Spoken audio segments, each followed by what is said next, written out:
Every generation of leaders face a defining test. For some, it was war. For others, it was globalization. For us, it's AI. But here's the twist. AI isn't just about efficiency or automation. It's a moral test. Will leaders choose speed over trust, scale over dignity, data over people? Today, I'm joined by Malvika and Ali to explore these questions. Malvika and Ali, welcome to TIDES. Great to be here. And so let's get started with like we talk about morality, AI being the moral test for leaders. But when I say that, what comes to mind first for you both? I think for me, it means a real understanding of equity. So when I say about a moral test, it's going to be whether or not leaders are willing to look at the fact that we don't all start from the same place. So I think equality gets a lot of attention, but equity is defined as we don't start from the same place. So I think the moral test will be how are leaders going to actually respond to closing the gap that exists between AI haves and have-nots in our workplace. And I think that's going to really raise some interesting questions around values and ethics and who we say we are as people at the end of the day. So that's in a nice, neat sort of box. That's where I see it. Yeah, I couldn't agree more, Ali. When I hear this phrase, I immediately think of three kind of interlocking dimensions: power, purpose, and people. And so first, power as AI becomes integrated into decision making, the kind of locus of control shifts. So leaders who deploy AI tools are not just shaping business outcomes, but they're shaping people outcomes. Whether you talk about the dignity of work or the fairness of career paths or the trustworthiness of systems that are being used to make hiring decisions, promotion decisions, reward decisions. So it becomes a moral question around what do we choose to do with our new power, not just what can we do. And then when I think about purpose, with AI, we can scale operations faster than ever.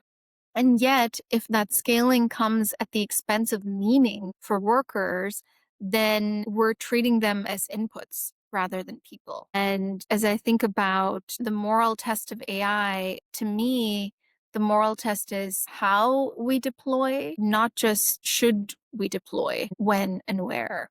So do we deploy with transparency? Do we keep human-centric design in mind and a view to kind of the broader ecosystem? Or are we treating it purely as a lever for efficiency? I think that is the difference which separates leaders who will follow the curve versus the leaders who will shape the curve of morality in the age of AI. I think it's going to be told too, just before we move on, in like you said, the decisions, right? Where does the investment go in terms of people development? Who's seen as valuable?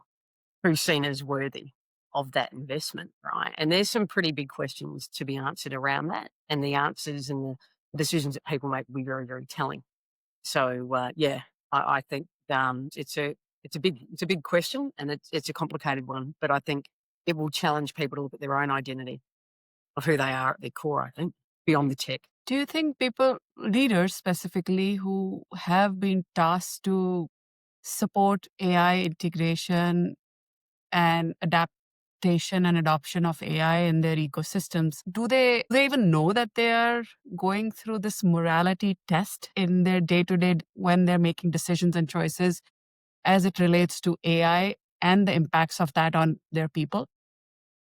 Or is it still just, Malvika and Ali, to your points earlier, that is it just being looked at as pure productivity play and the impacts on people is an afterthought? I'd say what I observe in my work, unfortunately, is many leaders still treat AI primarily as a productivity lever.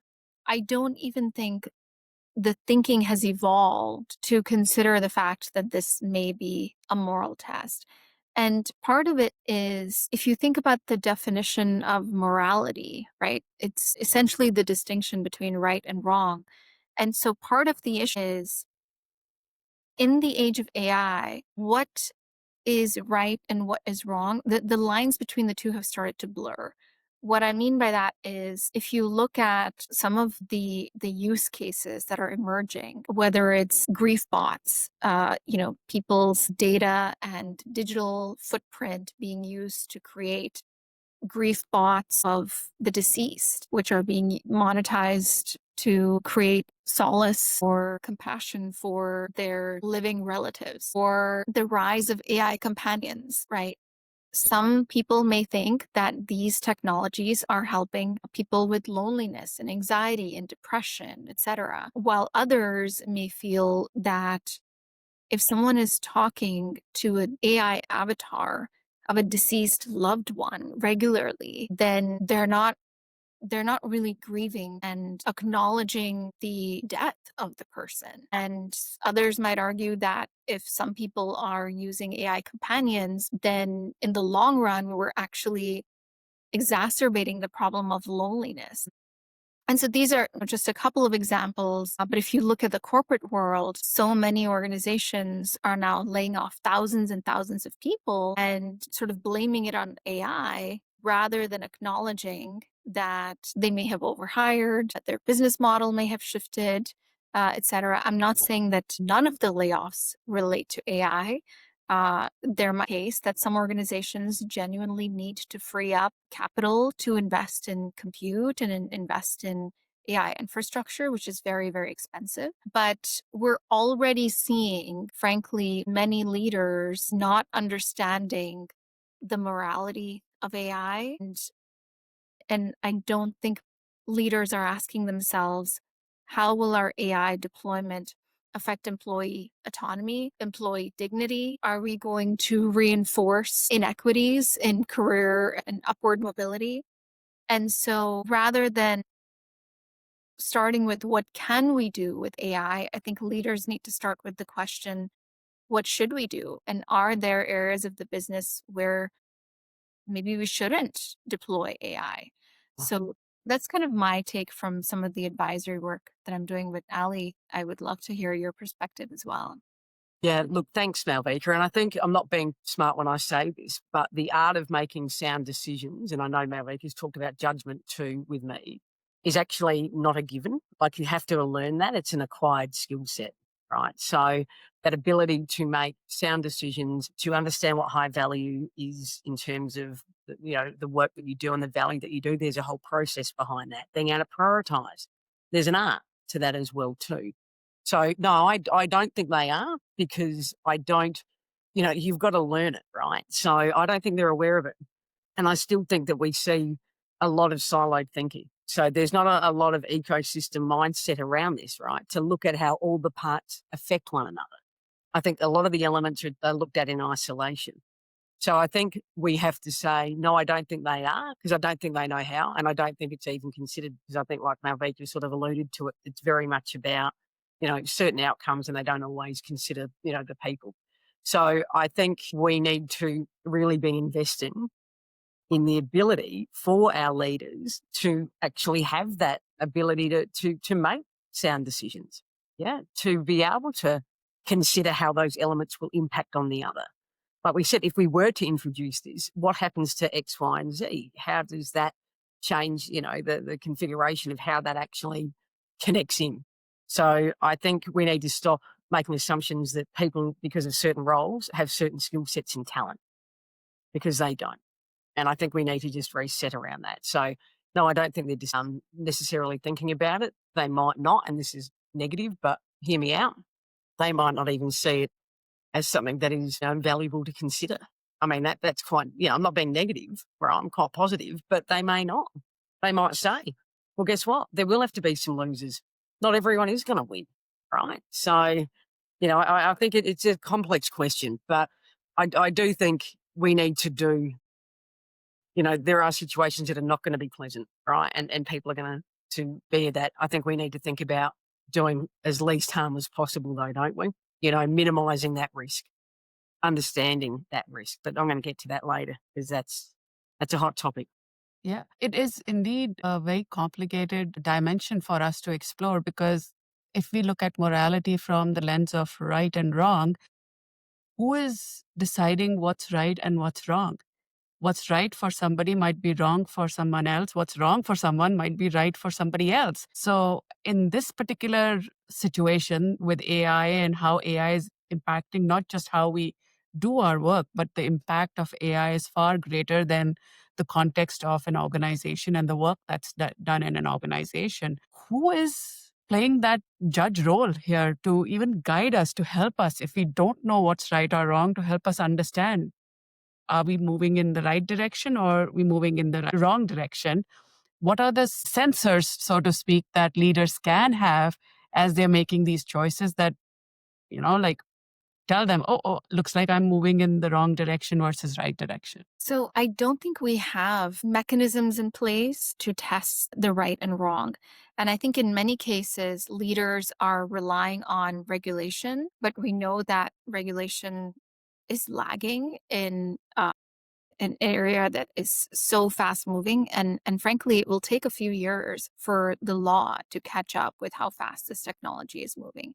If you just look at the case of Sewell Setzer and Character AI is one of those companies that has been dealing with multiple lawsuits, and they just recently announced that they will no longer make their AI companion bots available to minors, children under the age of 18. And to me, that feels like it's a no-brainer. It should have, been in place from the very beginning. But it took a teenager taking his life Mhm. and other lawsuits for them to come to that realization. And so to answer your question, I don't think there is a governing body. We have things like the EU AI Act. We have a kind of a patchwork of regulations that are emerging in the US, for example, but I don't think there is a governing body. And so what that means is leaders are becoming the kind of de facto policymakers. And so to come to the second part of your question, how can they assess?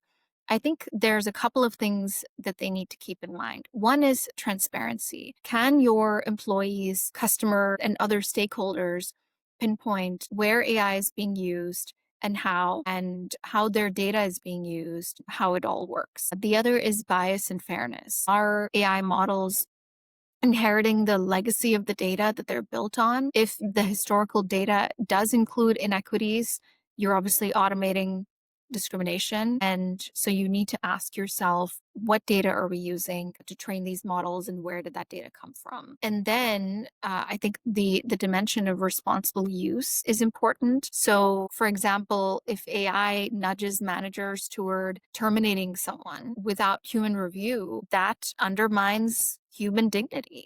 Or if you are using AI for surveillance, that undermines people's dignity. And there are many companies that are using AI and other technology for employee surveillance. And then the last thing is just dignity of work. Are you deploying AI to free people from the drudgery of their work so that they can focus on higher value work and redesigning orders accordingly and upskilling people? Or are you using AI to push down more work on remaining staff or monitor them more intensely and sort of degrading the human experience? So I think those are some aspects of the human dignity test that I can think of. But this is something that is so new. And frankly, I don't see a lot of people talking about this. And I bet because the thinking is evolving, if we had this conversation a year from now, I bet it would look different and sound different, and we'll come up with even more things to add to it. But that's my initial thinking. I'll just add to that, Malvika, there's so much in that. And I think, it is really the technological Wild West at the moment. And I think, we're sort of, as I say, making the plane and learning to fly it at the same time. And there's so much risk involved in that too, and opportunity. But I think too, we don't have any parameters, right? Like I don't know if you know of any examples, but where actually, leaders and teams are consulting with one another to co-design what this needs to look like, right? Like, what is my workplace reality and where does AI fit within that and map it, to obviously the organizational objectives and goals and connect those, right? There's a lot of disconnect from that. And again, I know I go back to it, but it's a completely different skill set that we're asking people to be able to do, right? We are asking people to do things that they've never really done before.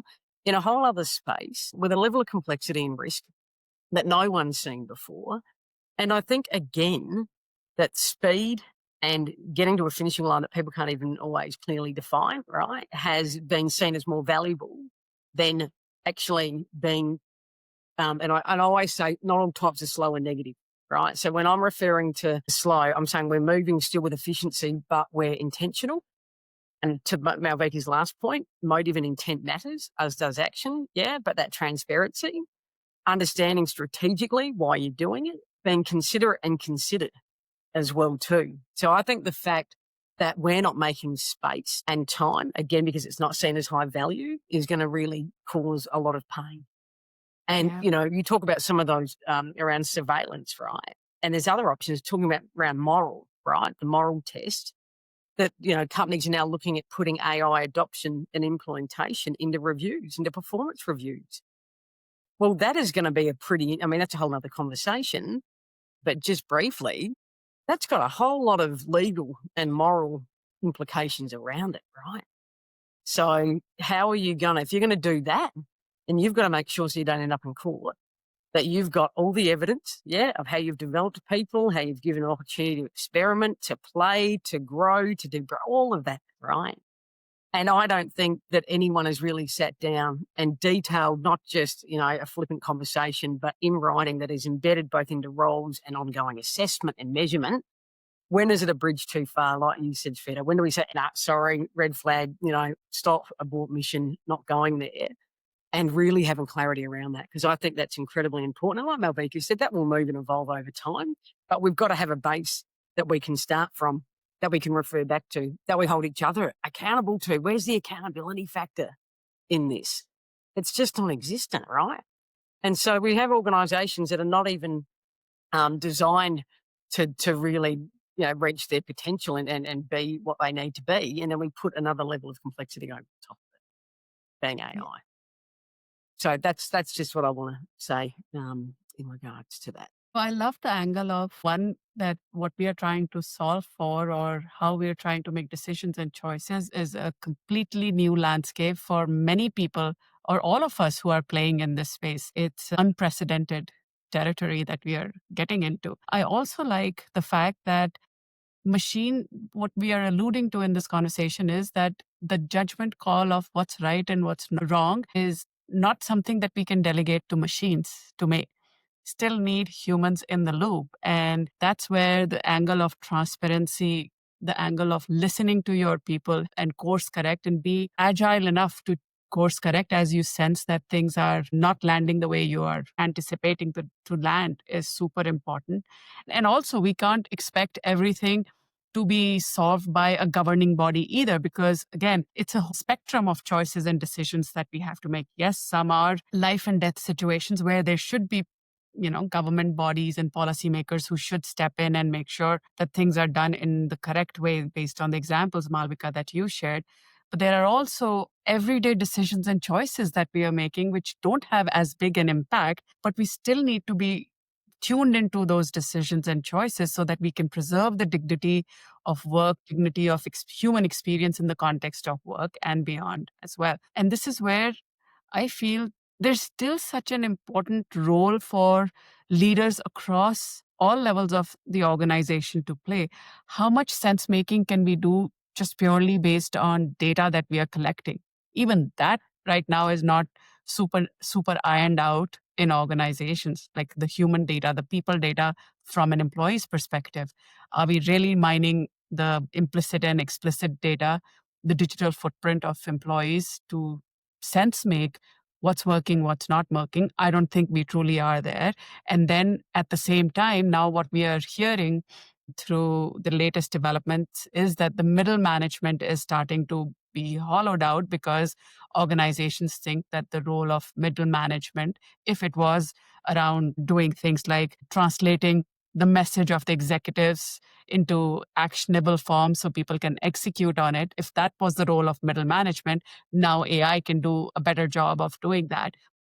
So if we hollow out that middle management, it seems like it has profound impacts on things which are not purely productivity related, but do have greater impact in the organization from culture, from what the organization stands for the organizational brand and its identity.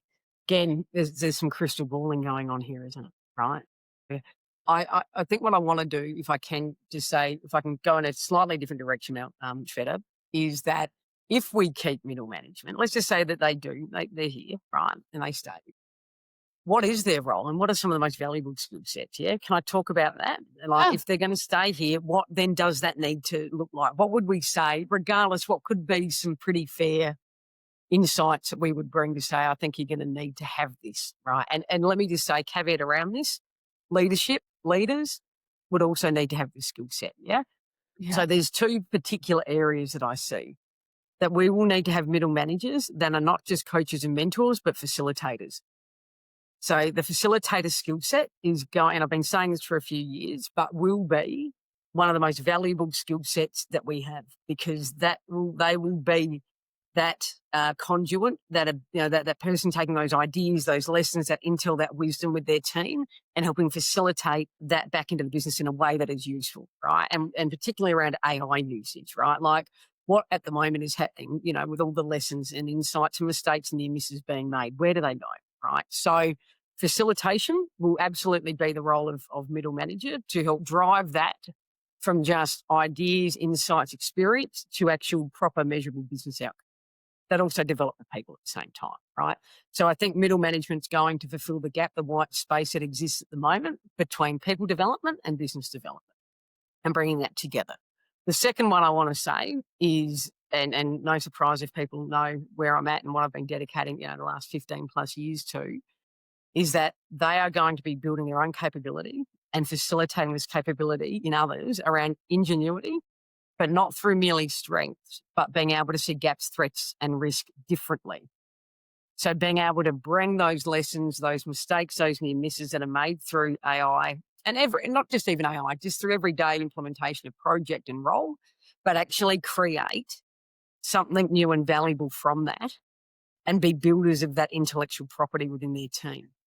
And again, not just capturing it, not just storing it, through that sort of explicit knowledge, but the tacit knowledge that we have spoken about offline here.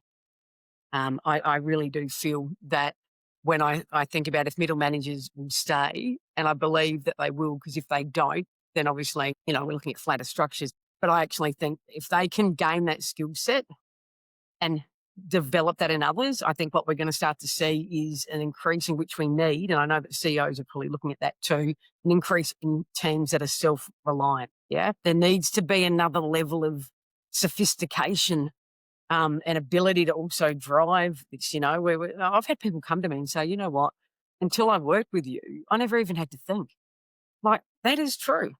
I never even had to think, right? So we're going on World Economic Forums going on about, critical thinking, it's the next, skill for the next 5 years. I'm getting people to do good old vanilla everyday thinking. So, we have to fill the gap. So I think middle management, if it stays, it's going to be the relationship, the dynamics will change between them. So there you go. That's me. I'll wrap that one up.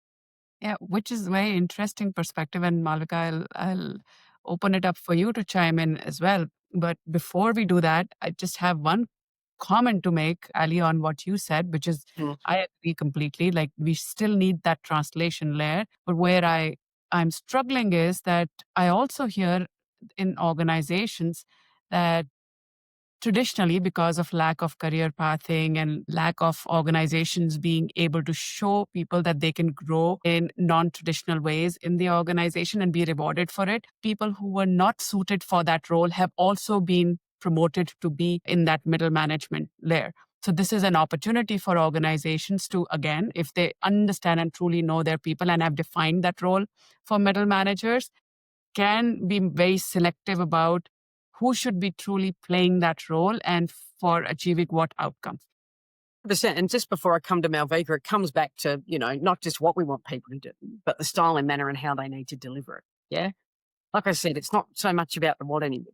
It's going to be the nuance. That's the differentiator in the brand, is the style and the manner, the character, the behaviors that these people create. And I think you're right. I don't think we're doing very well on the recruitment side around, what were the assumptions and the bias that we have around recruitment, the evidence that we capture before we make a decision about who does what, the succession pathways that we create, through proper, robust L&D, is not there. So they need to be created to get there, But I think you're right. It will change everything about who we think is right and ready or willing to actually step up into that and learn that. Because again, they are acquired skill sets. You will not wake up one morning going, "Oh, yeah, now I get that. Now I understand how to facilitate. Yeah, no, that risk in regard, no, I know how to turn that into an opportunity." Again, they are something to be invested in. So, yeah, I think you've touched on some pretty interesting, again, this ecosystem we talk about, right? Yeah. We start Yeah. talking about this and then next minute it goes there and then we're like, yeah, but hang on, then we'd need to think about how that's going to impact that, right? Like, oh my Lord, yeah, we need a whiteboard or something. Give me a mirror. Give me it now. I love this idea, Ali, of the middle manager as the facilitator and the coach. And I think we are lacking that. So I'm going to say something really controversial here, but I have almost 20 years of experience in HR, and I have worked with many, many organizations and coached and developed many leaders. And I can tell you probably 60 to 70% of leaders who are in people leadership positions today do more damage than good. Mhm. Most people who are in leadership positions today should not be in leadership positions. And the data shows that. So, Shveta, you made a really great comment about dual career paths, right? Over a year ago, I wrote this article called Managers Are Not Okay. And when I was doing some research for that article, I found some studies that have shown that 70% of managers would step down from their people management responsibilities if they could keep the same pay. So that obviously shows us that a lot of people go into leadership positions because of pay and because of career growth and development prospects. Right? Gartner did a study not too long ago where they asked employees, they gave them the statement, I would trust an algorithm to provide fairer performance feedback than my current manager. And only 13% of people disagreed with that statement. 50% were neutral, and a third agreed outright. And what that tells us is not this unrelenting enthusiasm for AI, but rather it tells us that people don't trust their current managers. And I think how did we get here? We've promoted people into leadership positions, one, when they weren't ready, or if they were great individual contributors. So we didn't really assess the right leadership skills. And when we do put people in leadership positions, we don't equip them with the right tools and resources to succeed, right? Which is why Ali does what she does and I do what I do. And we all get paid to do what we do because there are so many leaders who are simply not set up for success. So you have many leaders who don't even want to be in that position. They're only there for the pay and the title. And then you have many leaders who maybe want to be effective leaders, but never really received the training, the resources, the coaching to succeed as leaders. And so I think that's probably why we are even having these discussions, because I think for a long time now, individual contributors, frontline employees, and senior leaders have recognized that maybe middle managers are not as effective as they need to be. And I don't think the answer is to cut entire layers of middle management.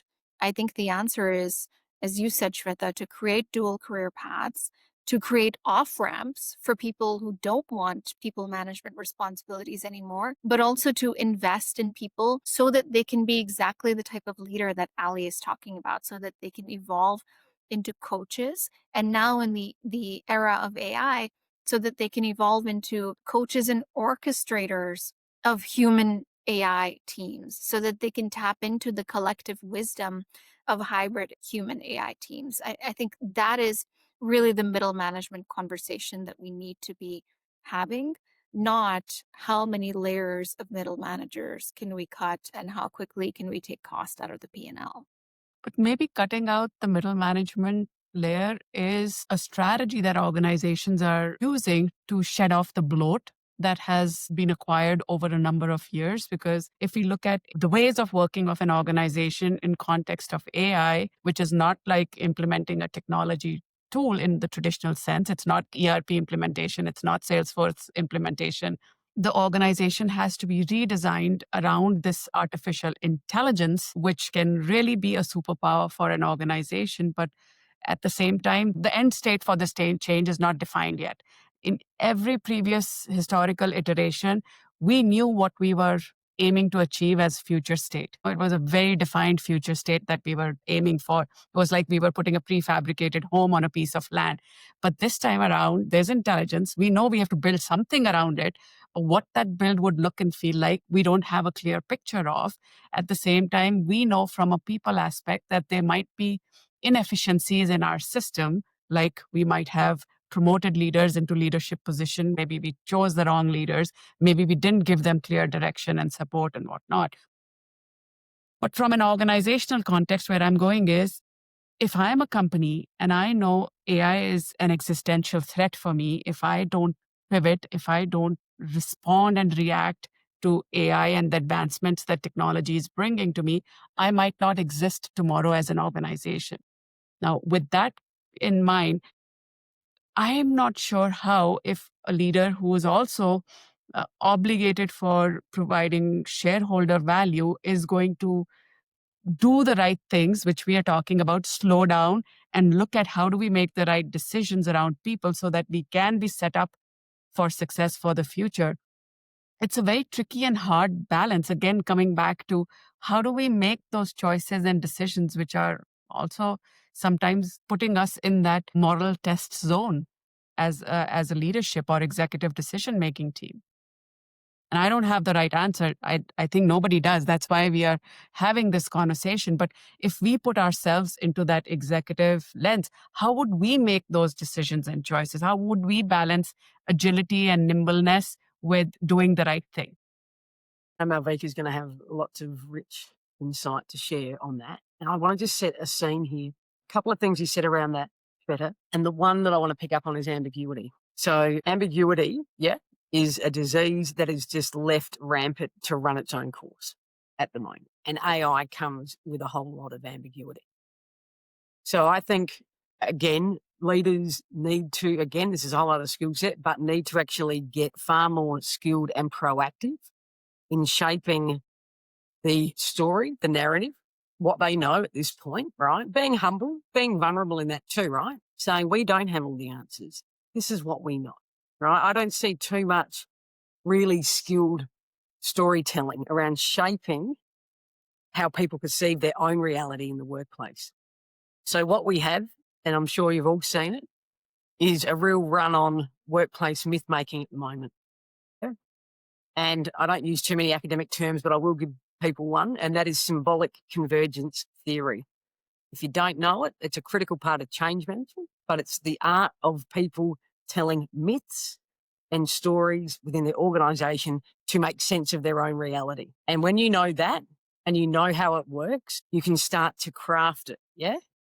Mm-hmm. But no one understands that again, right? So no one's even thought, hey, maybe we need to start managing expectations around ambiguity, because healthy workplaces can manage ambiguity, right? They shape it. So I think 100% that we need to start looking at that role of ambiguity and how we're crafting and shaping that employee emotional experience that I talk a lot about. And no one's thought about that. They always think about the employee proposition, but no one, and this is where we need to start, is thinking about the employee emotional value proposition. When people come and work with us, when they are exposed and asked to implement and learn AI, make that part of their life, what do we want them to think and feel? How do they act? What's the stories they say? What do they tell their mates on the weekend when they're sitting around the barbecue? What do they say? How do they feel? How do they interact? How do they show up? What's the language that they use? We don't even think about what we want that to be. So we can't even craft the story. So that's absolutely critical. I think we need to reset on that. Think about the employee emotional value proposition and start to build from there. Otherwise, you're really on quicksand. Yeah. in a way, teach us to be more human at work. 100%. 100% saying, because you can't get the business outcome, the commercial outcome, if you haven't worked on that. Like I said, people say, don't tell me what you know until you show me that you care.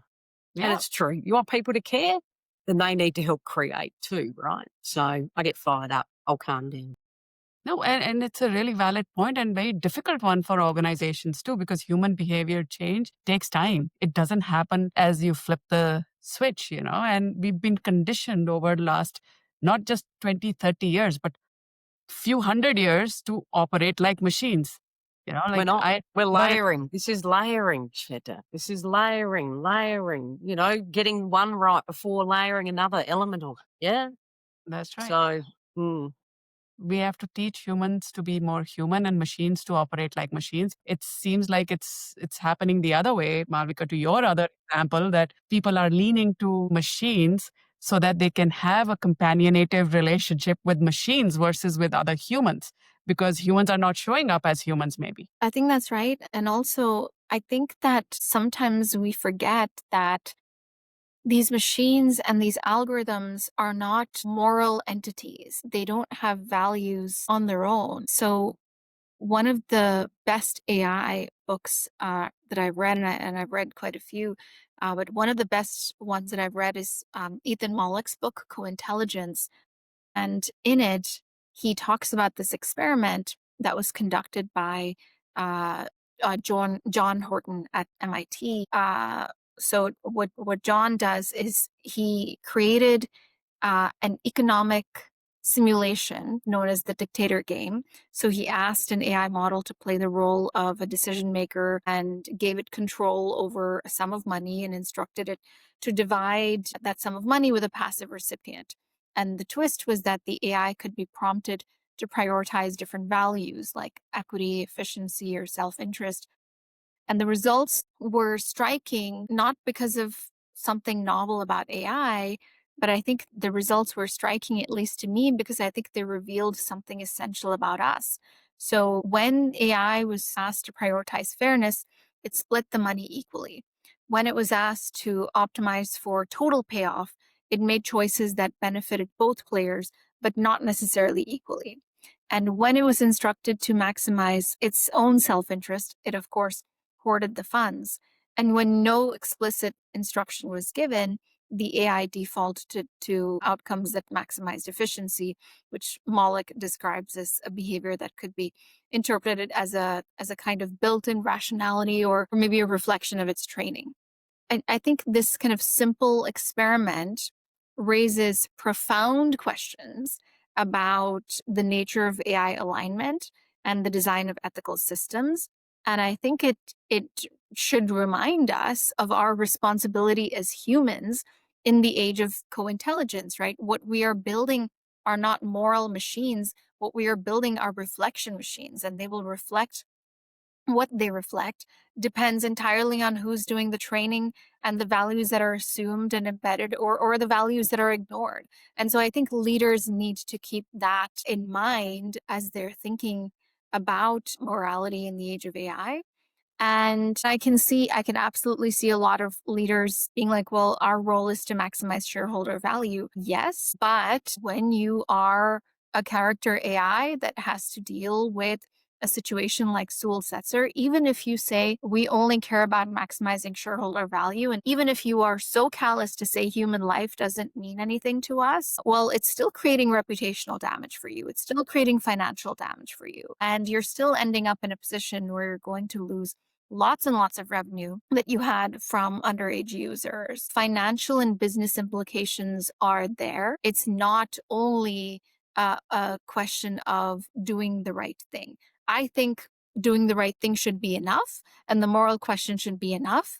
But I say the second part because I think a lot of leaders need to be reminded that there are real business implications to ignoring the morality aspects of AI deployment. That is a very good and strong point that you make, Malvika, because irrespective of whichever angle we look at it from, if we don't take care of our people and only focus on AI and machines and automation and productivity gains, there is no win-win at the end of it. There is going to be a lot of damage, and we don't have to. And Ali, I love the point that you made early on in the conversation that there are many risks around us. The goal is not to have no risks, but at least we can focus on minimizing the pain that all the stakeholders, including employees in an organization, have to go through. We don't have to make it painful. We can make it as least bumpy a ride that we can with least amount of bruises on the way.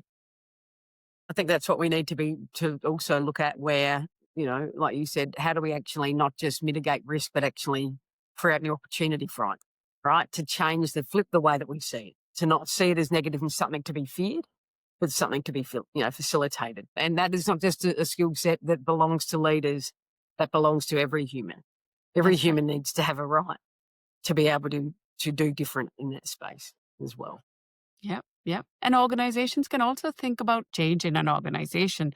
While the CEO and the other executives are looking at things from keeping the business relevant and generating revenue, there can be teams in the organization, whether they're sitting as a standalone capability or embedded in different functions of the organization, that take care of the human aspect of decisions and impacts on humans in the organization. It's time for us to kind of rethink how we are making decisions and choices and how different teams come together to support decision making at an enterprise level. So, and I also think too, this is very much, I don't know whether or not you have this saying in North America, but in Australia, we have a saying where we say we actually need to be able to chew gum and walk at the same time. So I don't know if you've heard that one, but yeah, you'll hear them say that quite a bit. We need to be able to chew gum and walk at the same time. And I do see this as an organisational, I love my little analogies, but, spinning plates, I always see it this way because I'm quite visual.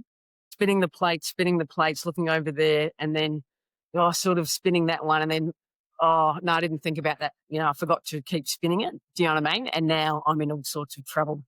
Malvika and I've always said we need to be able to balance and blend both the commercial desires and goals with that of people. Yeah. But that's a real challenge. That's a challenge, right? Because that's not how we're normally wired. But we need to be able to say, wherever we're able to, we need to make that normal. We need to, as I said, chew gum and walk at the same time. Love that. I would add that what leaders need to think about is as you launch kind of your human AI pilots and think about it from a human dignity lens, think about how will we measure trust, not just output, and how will this decision or these decisions be experienced by the people impacted, and how would you react if you were on the receiving end of the AI decisions that you're rolling out within your organization. And importantly, what human work does this free up, and how does your AI transformation create more meaningful work for people? And what role are you playing in upskilling people and helping set them up for success in the future? I would argue that as an employer, you have the responsibility to help people grow and develop and learn new skills. Because not only does it benefit them, it benefits your business. It's a good business investment to invest in your people. And so, as you're thinking about AI through the productivity and efficiency lens and thinking about how can we take cost out of the P&L, also give some thought to how can we invest in our people. Multiple reports have shown, from EY to McKinsey, Gartner, and others have shown that the number one thing that employees are looking for is training and support in using AI. And no matter where you look now, regardless of the shape and size of the company or even the region, employees are burnt out. People are really, really overwhelmed right now.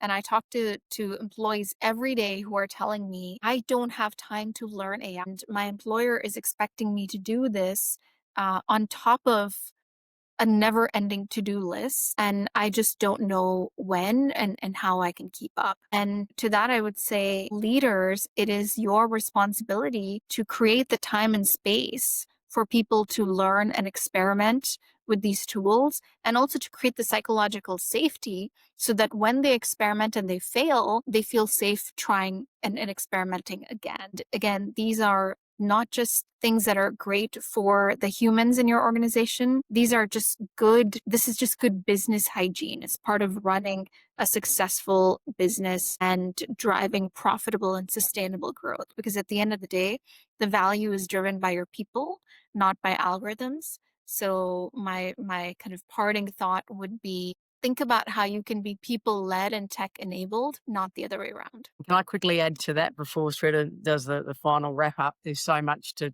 celebrate within that. I think leaders need to do a couple of things. I think firstly, they need to ask, is my request fair and reasonable based on what this person knows at this time, has at this time, their capability and capacity, right? Like the two need to be considered together. So I think that's incredibly important. And like I said, we need to be creating those environments where, because the skills are only as good as your ability to use them, right? I know that sounds so obvious, but we've got so much focus on skills acquisition, but not what happens after that, right? So, that's my mission. Yeah, what happens next now? How do we really, take that to the next stage? And also the final point would be, when you're thinking about the skill sets that you want to develop within your people, you've got to think about the person holistically. As we've talked about today, there's a lot of skills and talent and IP here that is highly valuable because we've been working with it and trialing it over many, many years. That is not tech-based at all. So we need to understand tech won't solve every problem or challenge that we are facing and will face. So when you're considering what the skill sets are, the talent, the behaviours, the characteristics, we must consider the whole person. And that means we must start with genuine dialogue in understanding our people's workplace reality. So that's my final closing out point. Wow. I so enjoyed our conversation today. Thank you both for your time and sharing your lived experiences and wisdom with me and our listeners today. Listeners, if you liked and enjoyed the episode and the conversation today, please do share it with people who are on similar journey and have similar questions, because there is no playbook to the changes that we are helping solve for our organizations. And until next time, keep leading with imagination and humanity.